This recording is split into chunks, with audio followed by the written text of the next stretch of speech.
Kasus pembunuhan perempuan paruh baya atas nama Aminah di Kabupaten Boyolali, Jawa Tengah akhirnya terungkap. Dari hasil pemeriksaan otopsi, ditemukan zat beracun yakni racun tikus pada lambung korban. Zat beracun itu identik dengan yang ditemukan pada tusuk sate dan bangkai ayam di sekitar TKP. Polisi pun menaikkan status terduga pelaku berinisial PW dari saksi menjadi tersangka. Tersangka yang tak lain merupakan menantu korban mengaku mengirim sate maut kepada korban melalui akun palsu ojek daring yang mengatasnamakan adik ipar tersangka.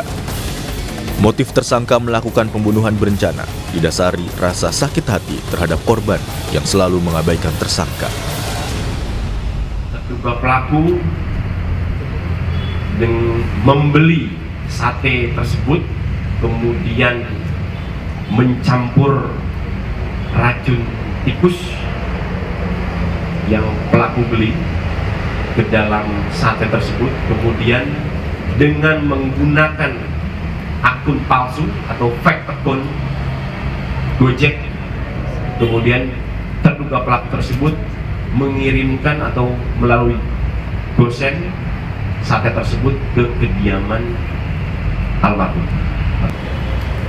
Dari hasil pemeriksaan, motifnya itu adalah ataupun salah satu alasan kenapa terduga pelaku ataupun tersangka melakukan hal tersebut dikarenakan tersangka ini merasa sakit hati, dikarenakan sering tidak ditanggap, dikarenakan tersangka ini memang tidak bekerja. Kuasa hukum keluarga korban mengatakan pihak keluarga merasa lega penyebab kematian korban telah diketahui. Keluarga korban hanya ingin tersangka diadili untuk mempertanggungjawabkan perbuatannya. Terkait dengan nanti apa yang akan dilakukan dari pihak keluarga untuk selanjutnya proses hukum atau apa, kita tidak terlalu berpikir yang macam-macam. Yang pasti pihak keluarga juga punya tujuan kenapa mengungkap perkara ini begitu. Untuk selanjutnya nanti mungkin kita serahkan sama pihak polisi. Sebelumnya, korban ditemukan meninggal dunia di rumahnya pada 19 Mei lalu. Kematian korban dinilai janggal karena terjadi dalam hitungan jam setelah menerima paket sate ayam misterius dari orang tak dikenal.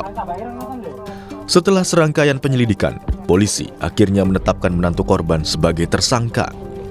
Atas perbuatannya, tersangka terancam hukuman pidana mati atau penjara seumur hidup atau penjara paling lama 20 tahun. Tim Liputan, Kompas TV.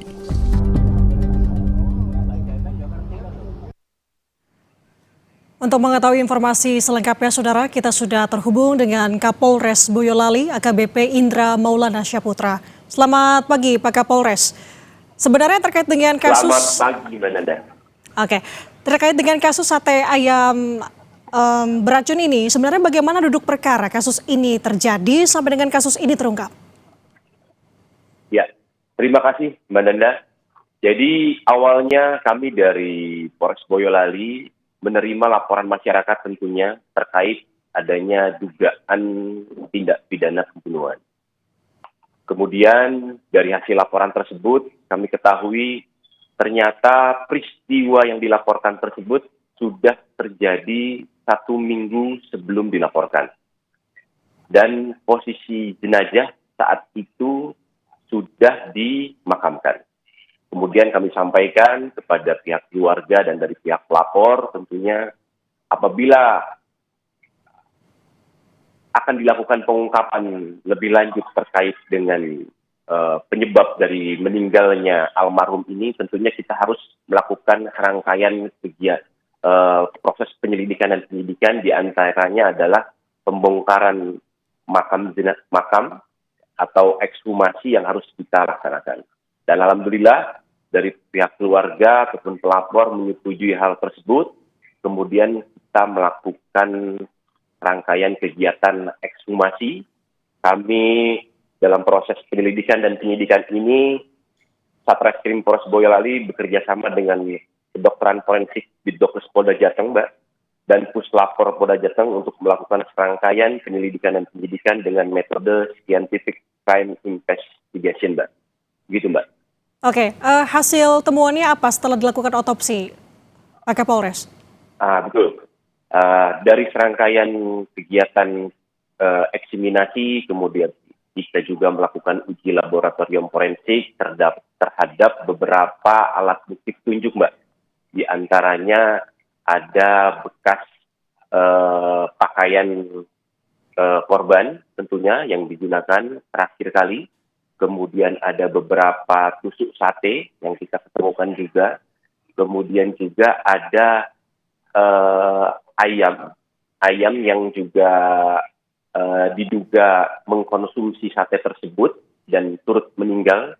Kemudian juga dari proses ekshumasi ini, dari kedokteran forensik atau dari Dokpol Polda Jateng melakukan pengecekan terhadap organ-organ tubuh dari jenazah tersebut, Mbak. Sehingga dari serangkaian tersebut didapatkan kandungan-kandungan zat beracun yang didapatkan di dalam tubuh jenazah tersebut atau dari organ-organ tersebut, dan itu sesuai dengan yang diketemukan dari sisa daging sate yang ada di sekitaran TKP yang sebelumnya dikonsumsi oleh korban, Mbak. Kemudian dari temuan tersebut, akhirnya kita melakukan serangkaian penyelidikan tentunya dengan melakukan pemeriksaan saksi-saksi. Ada 13 orang saksi di sini yang sudah kita lakukan pemeriksaan, termasuk pengemudi Gojek maksud kami, yang mengantarkan langsung makanan sate tersebut dari tersangka yang dikirimkan ke kediaman almarhum, Mbak. Demikian. Jadi dari serangkaian tersebut, alhamdulillah berkat dukungan dan support semua pihak, akhirnya kita bisa mendapatkan alat bukti yang kuat untuk segera menetapkan tersangka terhadap menantu korban tersebut. Terima kasih, Mbak. Oke. Beberapa saksi tadi sudah diperiksa sehingga mengerucut akhirnya menetapkan tersangka dalam kasus ini adalah menantu korban. Sebenarnya apa ihwal dari tersangka melakukan hal sedemikian rupa kepada mertuanya atau korban, Pak Kapolres? Ya, betul, Mbak. Jadi di sini yang sangat tragisnya memang, Mbak.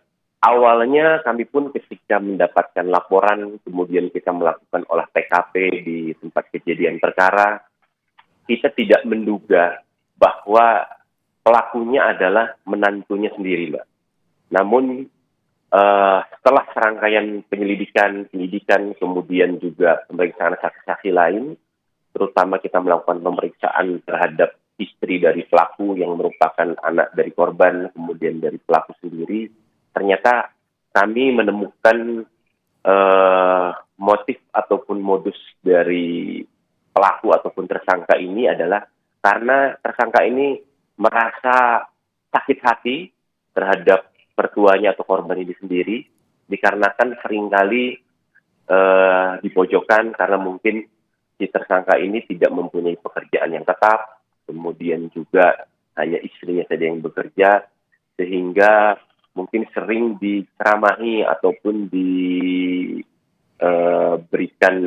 wejangan-wejangan oleh korban itu, namun mungkin penerimaannya tidak baik oleh tersangka tersebut, sehingga menimbulkan sakit hati yang mendalam dan menimbulkan niatan akhirnya untuk berupaya menghilangkan nyawa korban, gitu, Mbak. Oke, motifnya adalah yang sudah terungkap karena tersangka merasa sakit hati atas apa yang dilakukan korban kepada tersangka.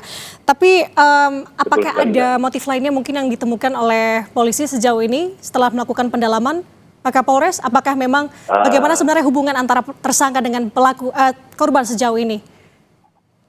Ya, kalau untuk motif lain sementara ini belum kita temukan, Mbak, karena memang tidak ada barang yang hilang di tempat kejadian perkara ataupun dari korban.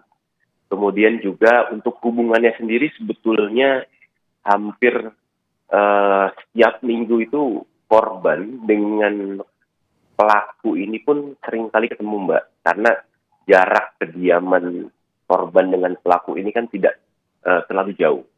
Dan seringkali istri dari pelaku ini yang merupakan anak pertama korban ini menitipkan anaknya ke korban justru ketika istrinya ini akan berangkat kerja, kemudian dijemput kembali ketika kembali kerja.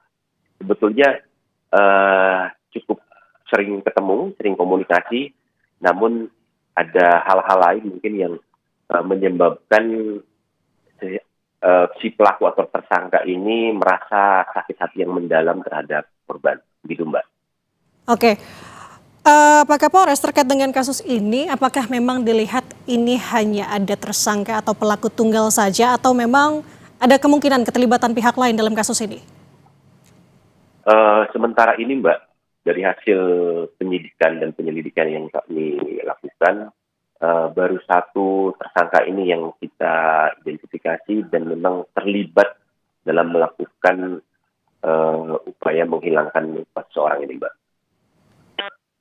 Oke, dan ancaman hukuman bagi pelaku?